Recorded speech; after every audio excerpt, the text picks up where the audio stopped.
Ìkàmà ni àwọn ọmọ ilé ìgbìmọ̀ aṣòfin ní orílẹ̀-èdè Nàìjíríà yìí. Ẹ̀yin náà gbọ́ iye owó mìtìtì owó àgbọ́foríṣòpó tí wọ́n ní àwọn ò fi tún ilé ìgbìmọ̀ aṣòfin àwọn ṣe pẹ̀lú bí ebi ṣe ń pa púpọ̀ ọmọ orílẹ̀-èdè Nàìjíríà yìí, tí ọ̀pọ̀ nínú ọmọ orílẹ̀-èdè yìí tí wọn ò sì ní iṣẹ́ lọ́wọ́ pẹ̀lú ebi àpatúnpa. Bílíọ̀nù lọ́nà ọgbọ̀n náírà làwọn aṣòfin wọ́n fẹ́ fi tún ilé ìgbìmọ̀ aṣòfin wọn ṣe.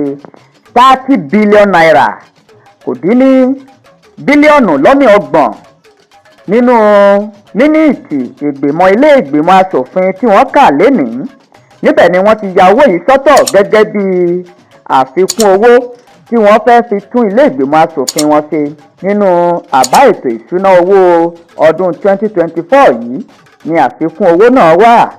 Gẹ́gẹ́ bí wọ́n ṣe wí, bílíọ̀nù lọ́nà ọgbọ̀n náírà yìí wà lára 344.85 billion naira tí wọ́n yà sọ́tọ̀ fún ilé ìgbìmọ̀ aṣòfin lẹ́yìn tí wọ́n gbé e kúrò ní 197.93 billion naira tó wà tẹ́lẹ̀. Ọjọ́ àkọ́kọ́ nínú ọdún 2024 ni ààrẹ Aṣíwájú Bọ́lá Ahmed Tinubu buwọ́ lu owó yìí. Òun sì ní owó tó pọ̀ jù tí ilé ìgbìmọ̀ aṣòfin kankan yóò tí ì yá láti ìgbà tí orílẹ̀-èdè Nàìjíríà ti bẹ̀rẹ̀. Pẹ̀lú àfikún owó yìí, ó ti di bílíọ̀nù lọ́nà ọgọ́ta náírà tí wọn yóò fi tún ilé ìgbìmọ̀ aṣòfin Nàìjíríà ṣe. Ààrẹ ilé ìgbìmọ̀ aṣòfin àgbà Godwin Akpabio ó ti sọ lọ́dún tó kọjá pé àtúnṣe yìí ó kan gbogbo ilé ìgbìmọ̀ aṣòfin nítorí àwọn ibì kan ti bàjẹ́ tó sì nílò àtúnṣe. A ní àfikún bí wọ́n bá parí rẹ̀ tán pátápátá tí ààrẹ Aṣíwájú Bọ́lá Ahmed Tinubu bá sì bá wa sí ni yóò tó di lílò.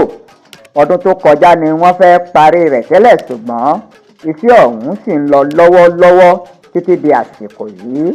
Àbí kí ni ìròyìn? Pẹ̀lú bí ebi ṣe ń pa àwọn ọmọ orílẹ̀-èdè Nàìjíríà, àwọn ń fi owó ọmọ orílẹ̀-èdè yìí, owó tí gbogbo wa jọ ni wọ́n fi ń tún ilé ìgbìmọ̀ aṣòfin ṣe. Ọ̀rọ̀ rèé o. Ẹ jọ̀ọ́ ẹ bá subscribe, tẹ̀mí dá ilé rárá, ẹ bá subscribe.